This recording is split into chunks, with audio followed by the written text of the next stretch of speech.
Hello दोस्तों, मैं Neeraj sir knowledge point ई classes में आपका बहुत बहुत स्वागत करता हूं। देखिए, हम लोग 7.1 और 7.2 पढ़ चुके हैं। उसके आगे अब हम लोग पढ़ेंगे 7.3। आज हम लोग उसी के बारे में डिस्कस करेंगे।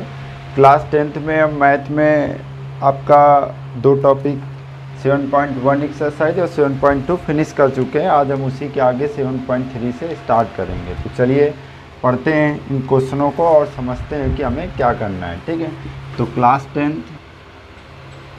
ठीक है, और एक्सरसाइज हमारी जो है वो है 7.3। ठीक, प्रीवियस में दो एक्सरसाइज के वीडियो पड़े हुए हैं। ठीक, अप्रॉक्स 4 वीडियो हैं, आप उन सभी को देख लीजिएगा। उसके बाद आप यहाँ से पढ़ना स्टार्ट कीजिएगा। ठीक, आपको समझ में सब कुछ आएगा। तो चलिए देखते हैं। इस एक्सरसाइज में आपसे दो बातें मेनली पूछेगा। एक, त्रिभुज का क्षेत्रफल बताइए, और दूसरा आपसे जो पॉइंट पूछेगा वो ये रहेगा कि अगर संरेखी है तो के का या ए बी सी जो भी ऐसे कुछ वैल्यू हैं उसका मान आपसे पूछेगा। तो देखिए ध्यान से ज़रा, त्रिभुज का क्षेत्रफल होता क्या है। त्रिभुज का क्षेत्रफल होता है 1/2। ठीक है, ध्यान से देखिए, x1 y2 minus y3 plus x2 y3 minus y1 plus x3 और y1 माइनस y2। ये आपके पास फार्मूला होता है त्रिभुज के क्षेत्रफल का। अगर त्रिभुज का क्षेत्रफल है तब तो ये है, लेकिन अगर संरेखीय है, क्या है, संरेखीय है, तो संरेखीय जो होता है उसका मतलब क्या होता है। सा का मतलब समान होता है, रेखा का मतलब रेखा होता है, यानी तीनों रेखाएं जब एक ही डायरेक्शन में हो, इस तरह, इसको बोलते हैं संरेखीय। और जरा आप ध्यान से देखिएगा, अगर ये पॉइंट, तीसरा पॉइंट थोड़ा सा भी ऊपर हो जाए, इस तरह से थोड़ा सा भी हो जाए अगर ऊपर, तो ये त्रिभुज का फॉर्मेट देगा। ये देखिए, ये इस टाइप से। ठीक, तो संरेखी का मतलब होता है कि तीन बिंदु जो एक ही रेखा पर हो, तीन बिंदु जो एक ही रेखा पर हो, यानी कि वो त्रिभुज नहीं बन सकता है, वो क्या होगा, एक ही रेखा पर होगा। तो निश्चित तौर पे आप कह सकते हैं क्या इसका कोई क्षेत्रफल होगा, नहीं होगा। इसका क्या कोई क्षेत्रफल होगा, आप बोलिए।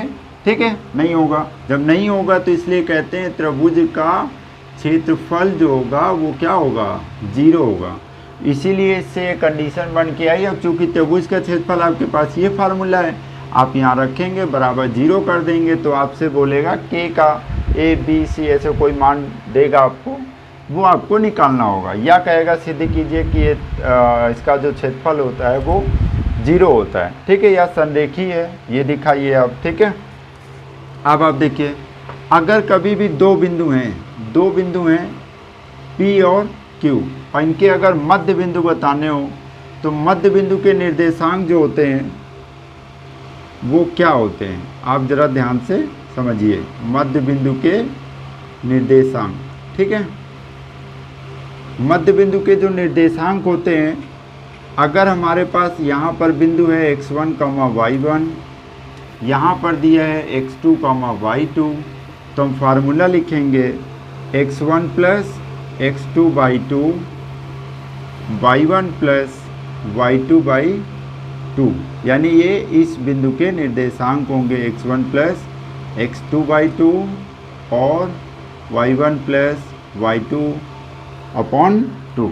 ठीक, अब चलिए बढ़ते हैं अपने सवाल की ओर। ठीक है, ये कुछ फार्मूले हैं और इसी की कुछ बेसिक बातें भी थी जो हमें पढ़नी थी। अब देखिए, कह रहा है आपको बुक जो पढ़ाई जा रही वो NCERT की पढ़ाई जा रही।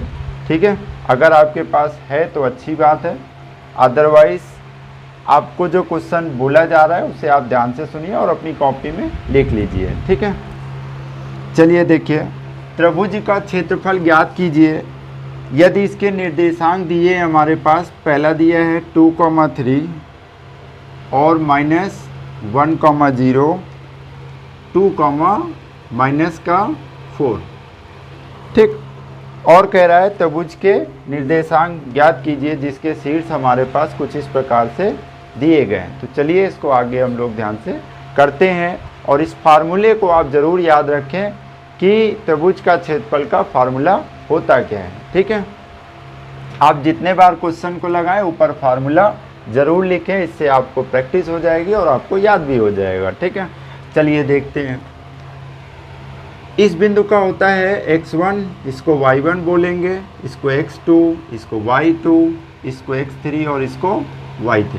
ठीक है, अब हम लिखेंगे त्रिभुज का क्षेत्रफल। त्रिभुज का क्षेत्रफल होता है 1/2 x1 y2 minus y3 plus x2 y3 minus y1 plus x3 और y1 माइनस y2। ठीक, कुछ इस प्रकार से भी आप याद रखें, 23, 31 और 12 करके भी, तो वो आपकी चॉइस के ऊपर है, आप कैसे याद करना चाहते हैं। ठीक, हमारी समझ से तो आप जब भी सवाल लगाएं पहले आप फार्मूले को लिखें, इतनी आप प्रैक्टिस कर लेंगे कि ये आपको याद हो जाएगा। ठीक है, फिर आपको कोई 23, 31, 12 की ज़रूरत नहीं पड़ेगी, जैसे फार्मूला आपके दिमाग में आएगा ये पूरा ही आ जाएगा। ठीक है, चलिए देखते हैं।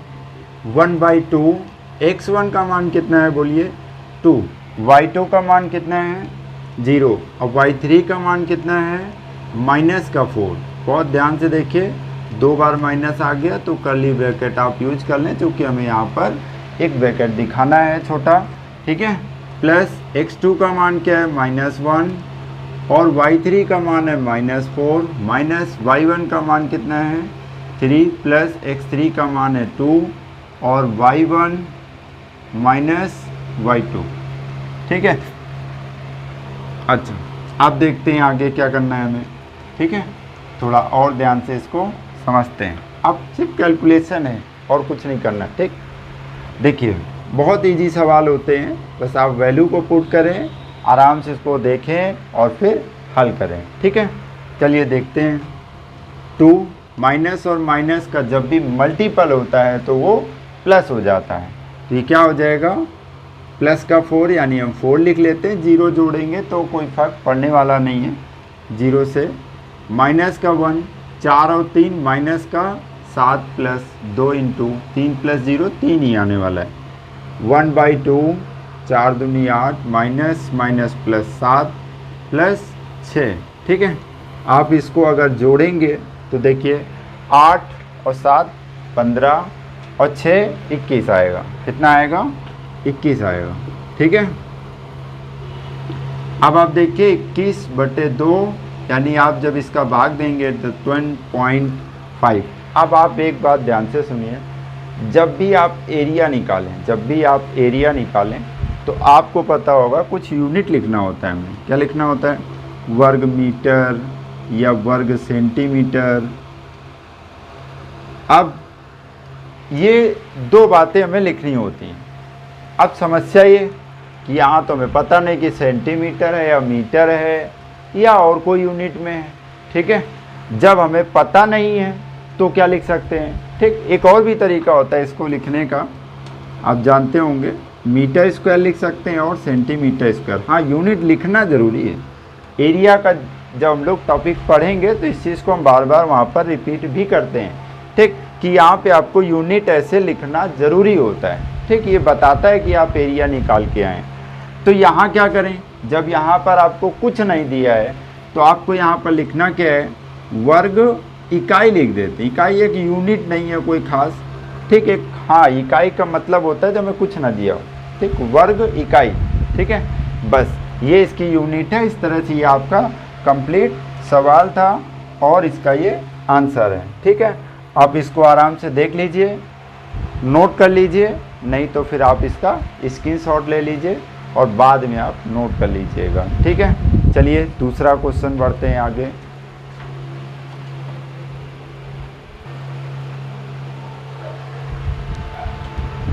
देखिए क्वेश्चन नंबर 2। ठीक है,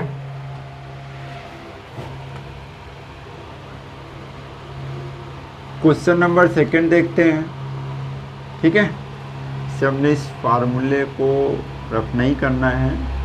देखिए ध्यान से देखिए, वो भी कुछ इसी टाइप का है। देखते हैं, कह रहा है -5,1 -5,-1 और दूसरा बिंदु है 3, -5 3 कॉमा -5, और तीसरा बिंदु हमारे पास है, या तीसरा जो शीर्ष दिया है वो 5 कॉमा 2 है। इसी प्रकार से ये x1, y1, x2 और y2 हो गया, ये आपका x3 हो गया, ये आपका y3 हो गया, ठीक है। और फिर से हम इसी फॉर्मूले को लिखेंगे।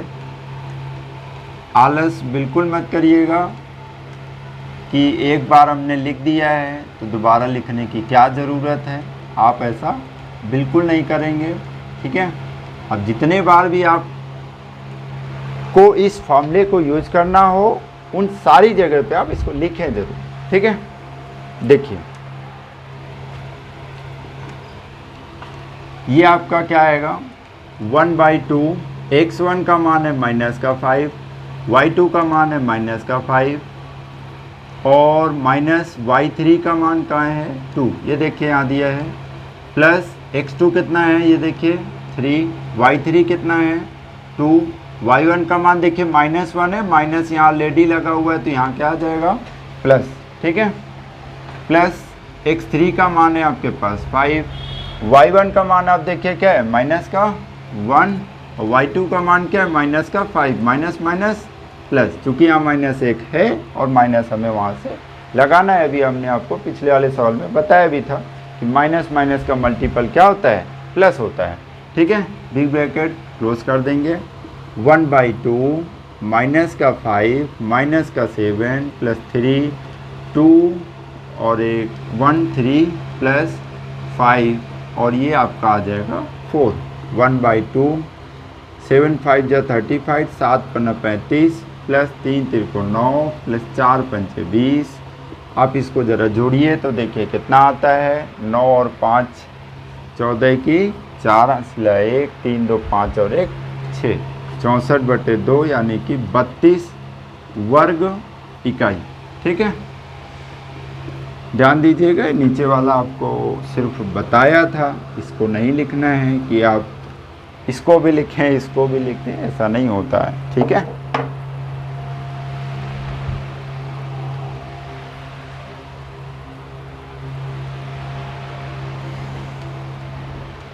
चलिए आप इसको देख लीजिए थोड़ा, ठीक है, एक बार और समझ लीजिए, ठीक है। हाँ, अगर आपको कोई प्रॉब्लम होता है तो आप बाद में हमें कमेंट करके बता दीजिएगा, तो अगला जो भी वीडियो अपलोड करेंगे तो उसमें आपको इस समस्या का जो भी आपका समाधान होगा वो करवा दिया जाएगा, ठीक है। देख लीजिए।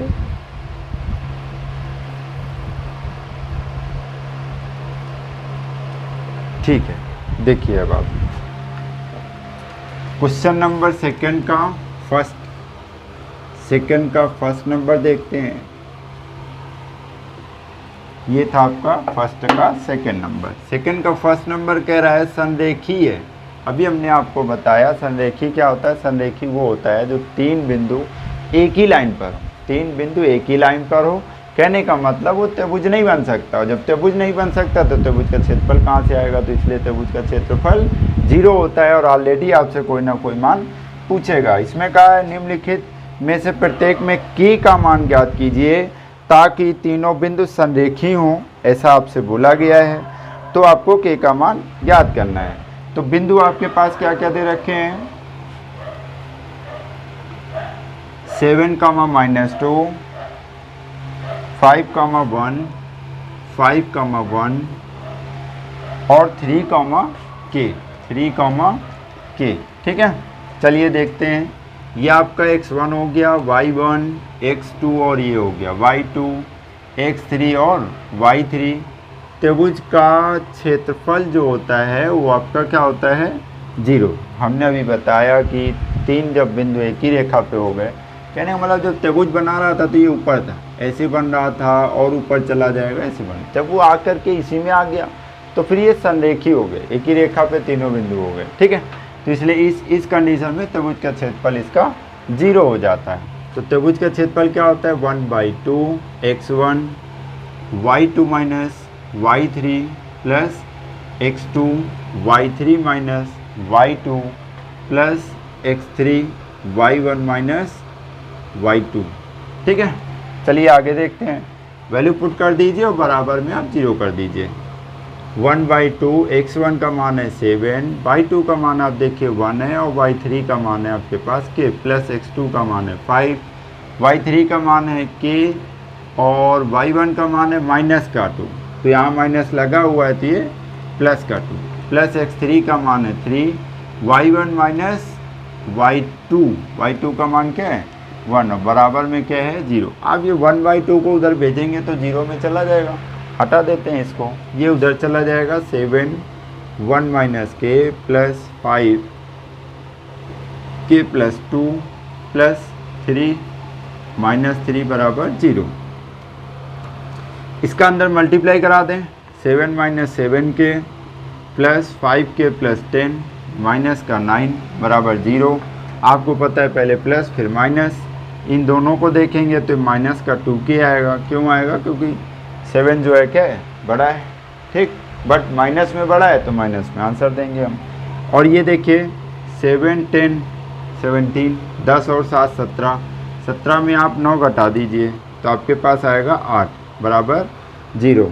8 को उधर भेज दीजिए, 2k बराबर हो जाएगा माइनस का 8, k बराबर हो जाएगा माइनस का 8 upon minus 2, minus minus divide हो जाएगा यानी कि कैंसिल हो जाएगा, हट जाएगा, ठीक है। 2 चौको 8, 2 4 जा 8, ठीक है। तो k का जो आपके पास मान आ गया वो कितना आया 4 आया, यही इसका आंसर है, ठीक है। अब आप इसको देखिए ज़रा ध्यान से, और आपके लिए एक होमवर्क है कि आप इसका जो अगला नेक्स्ट क्वेश्चन है सेकंड का सेकंड पार्ट है, उसमें भी आपसे k का मान ही पूछा है और कुछ इसी टाइप से सेम क्वेश्चन है, वो आपको स्वयं करना है। अगर नहीं आएगा तो कोई बात नहीं, हम आपको अगले वीडियो में इसको बता देंगे, तो आप फिर उससे मैच कर लीजिएगा। तब तक आपके लिए होमवर्क रहेगा कि आप इसके आगे का पोर्शन करें, ठीक है।